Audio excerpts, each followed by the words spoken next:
quotation I saw in medical school by Thomas Edison. It said, "The doctor of the future will give no medicine, but instead will interest his patient in the care of the human frame, in diet, and in the cause and prevention of disease." And one of Thomas's brighter ideas. And when I saw this quote in medical school, I just passed it right on by. I went to the University of Illinois College of Medicine in Chicago, and I was so into becoming a real doctor, and real doctors do real doctor things. They deliver babies, they fix broken arms, they sew up lacerations. That's what real doctors do. And diet was boring stuff. And nutrition, yeah. You send them down to the dietitian, and they figure out a 2,000 calorie diet, and don't bother me. And that's how I practiced medicine for the first 8 or 10 years of my career. Well, I have soon, or late, come to realize how important what we eat really is in the creation and prevention of so many of the diseases that we see today. And I'll tell you how I came to those realizations.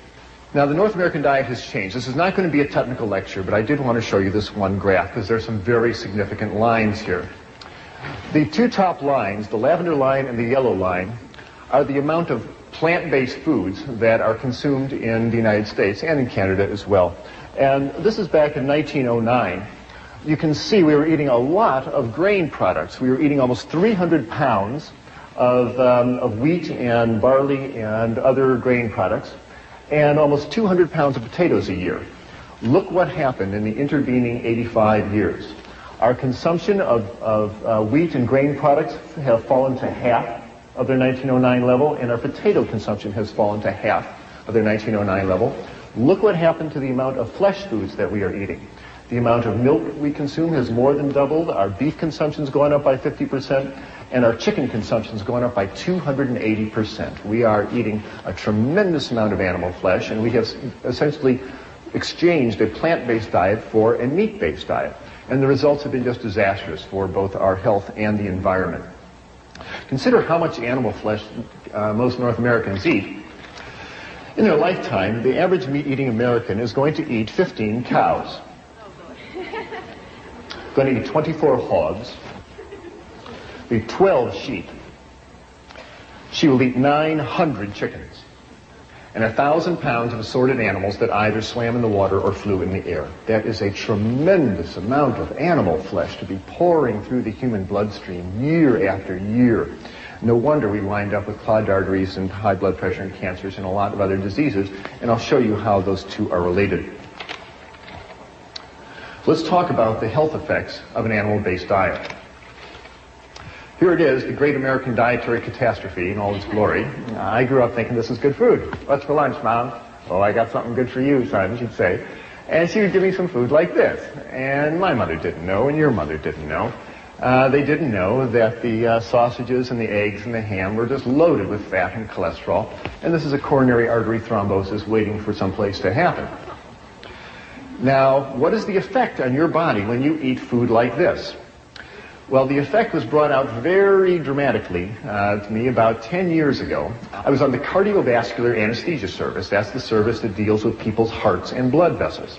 And like all good anesthesia residents, I was making my rounds one evening to see my patients for next morning's surgery.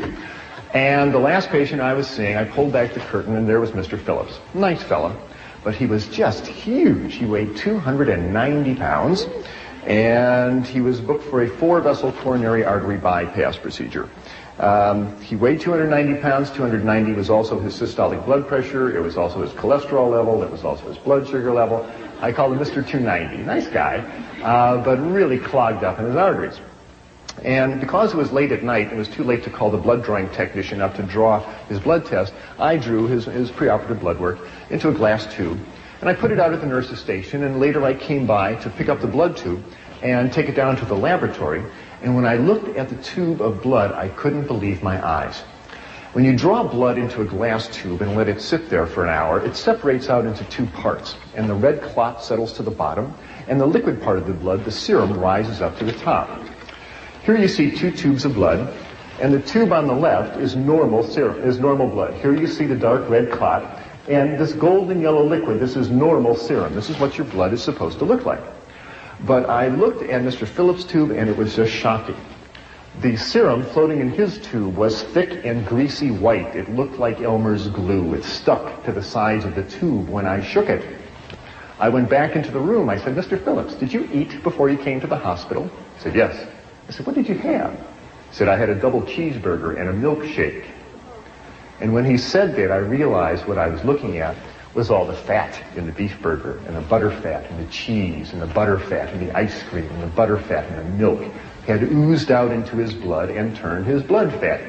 It's a well-known clinical phenomenon. It's called lipemia, and it happens every time you eat a fatty meal. You turn your blood fatty, and your blood stays this way for 4 hours until your liver can clear it out of the bloodstream. If you are like most North Americans and eat bacon and eggs for breakfast and a cheeseburger for lunch and fried chicken for dinner and ice cream for dessert, you're keeping your blood fatty all day. The stuff never clears out of the bloodstream.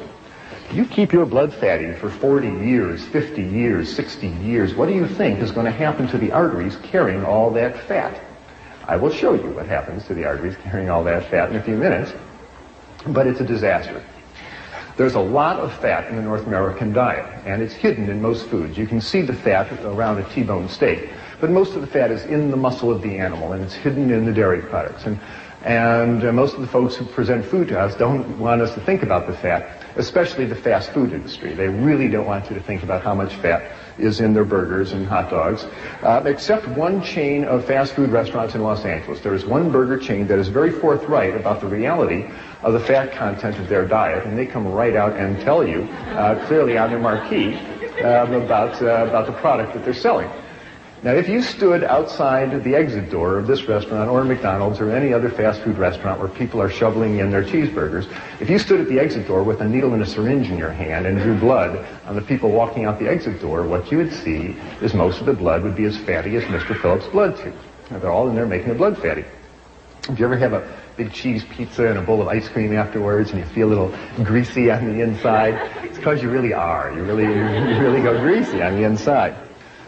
Animal fat comes in 3 flavors in the North American diet. It comes in the form of red meat, and the fat is in the meat. It is in the fibers of the animal's muscle, and just trimming off the white fat around the edge of the steak really does not lower the fat and cholesterol content significantly of the meat. So red meat is the #1 source of fat and cholesterol in the North American diet. The second is the yolk of hen's eggs. The egg of a chicken is meant to hatch baby chicks. And the yolk of the hen's egg is one of the most concentrated globs of fat and cholesterol on the planet. It is made to power that baby chicken for 21 days with no other energy. And when you run egg yolks through your bloodstream, you turn your blood fatty, just like Mr. Phillips.